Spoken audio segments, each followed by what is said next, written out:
Tama? Apo. Na bronze. Tapos, ano yung gulong? Euro grip po. Ay, ganito pala yung itsura ng Euro Grip. Apo. B-Connect. B-Connect, ayun o. B-Connect. Size niya is 110, 80, 40 na yan. 110 by 80. Okay, sa likod. Naka-ano na pa rin yung chassis niya, nakakulay na siya. Oh. Ang ganda ng kulay. Anong kulay nito? Candy red? Candy red po. Pogi. Since day 2.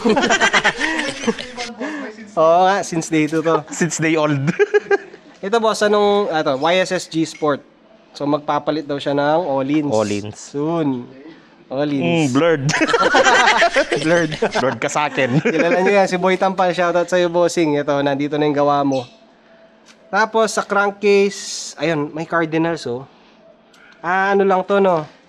Parang Pogi cover to, lang, no? sir. Cover, tapos Opo. ito, naka-acrylic siguro to. Panggilid nito, ano, boss? RS8? RS8 straight, no? Halo, chapsuy. Chapsuy.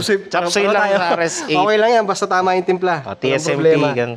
Siyempre sa likod, SP800 ulit, tapos Euro Grip na, anong size nito? 140 boss. 140 by 70.